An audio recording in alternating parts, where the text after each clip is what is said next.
ইনিংসটা আরেকটু বড় করা যেত।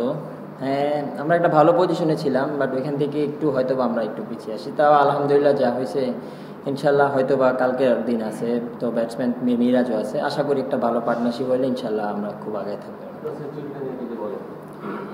না, এটা অবশ্যই তো মানে রানের জন্যই তো খেলাটা, আমার সবসময় ইচ্ছা থাকে বড় রান করার। তো এখানেও ইচ্ছা ছিল যাতে চান্স আসে তো বড় একটা স্কোর করার। তো আলহামদুলিল্লাহ আমি চেষ্টা করছি যতটুকু মানে আমি টিমের জন্য দিতে পারি। তো আলহামদুলিল্লাহ সেঞ্চুরি করেছেন, দর্শক যদি আরো বেশি থাকতো সেঞ্চুরিটা কি স্মরণীয় হয়ে থাকতো কিনা?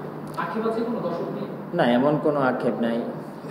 এখন তো অবশ্য আপনার এমনও গরম, তারপরে আপনার অবশ্যই ওয়ার্কিং ডে, হয়তোবা মানুষ এর জন্যই আসা হয় না। তো এমন কোনো নেই, আমি তো টিমের জন্য খেলছি বা দলের জন্য যতটুকু পারার আমি করছি, এতে কোনো আক্ষেপ নেই। শিক্ষার্থীরা আসে, তাদের প্রতি কি কোনো ধন্যবাদ থাকবে কিনা? আপনাদের খেলা আসে না, তা তো অবশ্যই, খেলা তো হয়তোবা দর্শকরা মাঠেও এসে দেখে, অনেকে টিভিতে দেখে, সব দিকে, তা তো অবশ্যই যারা দেখছে তাদেরকে মানে বড় ধন্যবাদ জানাই। না, তা তো অবশ্যই আরেকটু বেটার, আমরা তো ভালোর দিকে ছিলাম, তো হঠাৎ করে কলাপস হয়েছে। তো আরেকটু ভালো খেললে হয়তো বা ভালোর দিকে বা ভালো একটা স্কোর আমরা সেট করতে পারতাম।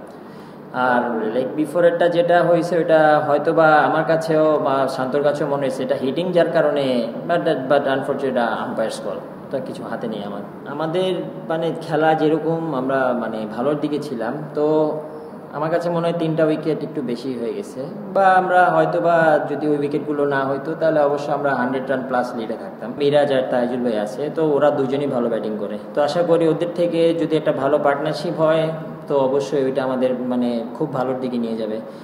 তো কালকের দিনটা বলা যাচ্ছে না উইকেটটা কেমন হয়, তো অবশ্যই আমাদের বলাররা যদি ভালো বল করে তো খুব ভালো কামব্যাক করবো আমরা ইনশাল্লাহ।